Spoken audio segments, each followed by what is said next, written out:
Hu Tao is undoubtedly one of the most well-known Genshin Impact characters ever, known for her cute design and loud and distinct personality.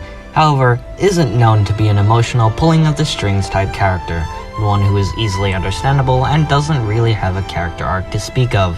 However, the recent Lantern Rite quest completely changed my perspective, making me like her for not only her personality, but also her endearing and emotional story. Join me as I deep dive into one of Genshin's most well-developed characters ever, who's slowly been evolving since her release in 2021.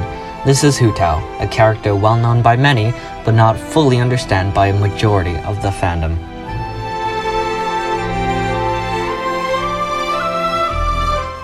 Hu Tao, despite her popularity, isn't actually in the Liyue Archon quest, nor was she really any focal point of any events for years since her release. The only thing she had was, from what I've heard, a disappointing character quest that didn't at all focus on Hu Tao, and considering I've never played it before, that was what I was going off of when I started it. But boy, nothing could have ever prepared me for what I gotten into just a few months ago. Hu Tao's philosophy can be summed up by one simple sentence: living life without regret, leaving the dying to the dead. What's the point of just kneeling down and giving up when you can just go on? I've seen people complain about how actual characters aren't the focus of their own story quest, and for a lot of characters, I agree, that's a terrible thing. But in some cases, I think it fits almost perfectly. Hu Tao is one of these examples.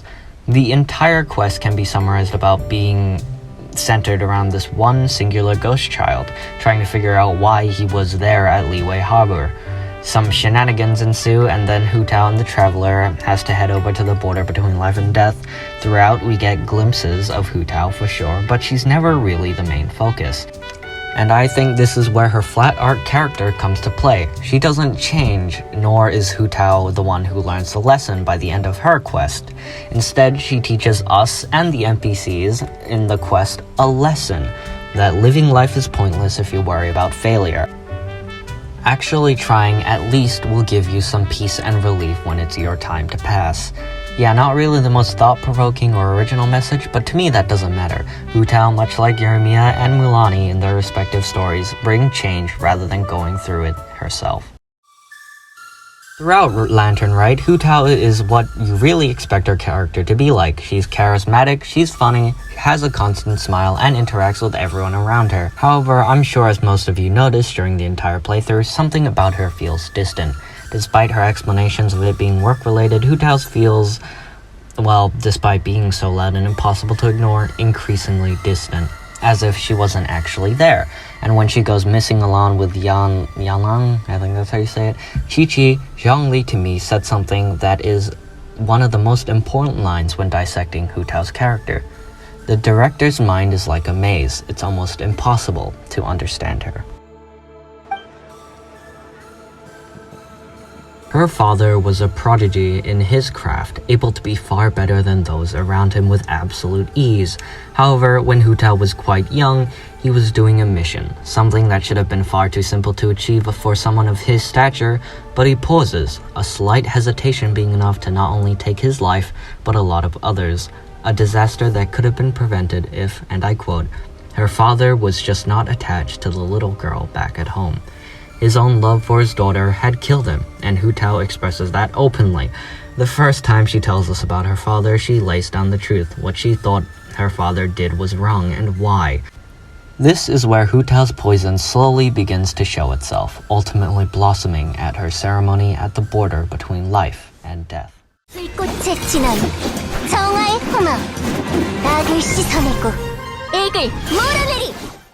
Those who watched my 5.3 analysis and review would know that I didn't at all really appreciate Capitano's death. While I liked the idea for what it was going for in that scene, I just didn't think it had much build-up over the time they had given Capitano.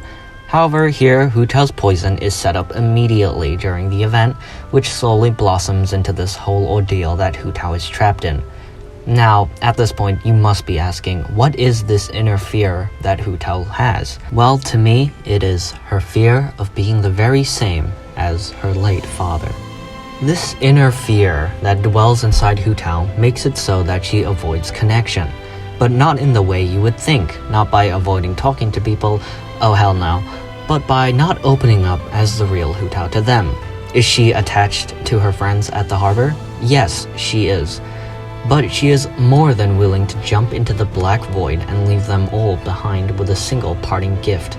Not even Zhongli, someone who is with Hu Tao on the regular, understands how her brain works. Hu Tao is so scared of messing up as her father that she will eliminate any possibility of connection getting in her way of work. So, when she activates the spell, it's pretty much guaranteed her death is but a part in the book of fate. This is where she will die, and to her, that's completely fine. 아무래도 때가 됐나 보네.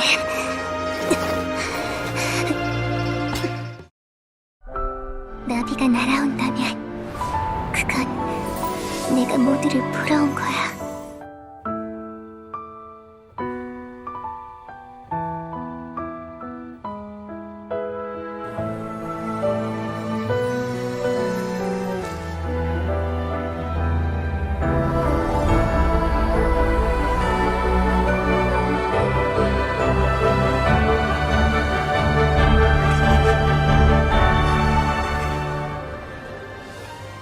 While this scene further confuses me about what type of character arc the Traveler wants to be, I still have to appreciate this scene for what it is. It's Hu Tao being confronted about her position, showing her what she didn't consider during the entire ceremony. That she will have friends back at home, praying for her safe return, and that she has a friend that will dive into the depths of hell just for a chance of getting her back. That not even fate itself will get in the way of them trying to save their friend. Because of this inconsideration, she doesn't expect the Traveler to suddenly burst through, and despite thinking she wants to perish alone, she clenches her teeth and allows herself to be pulled back into the light.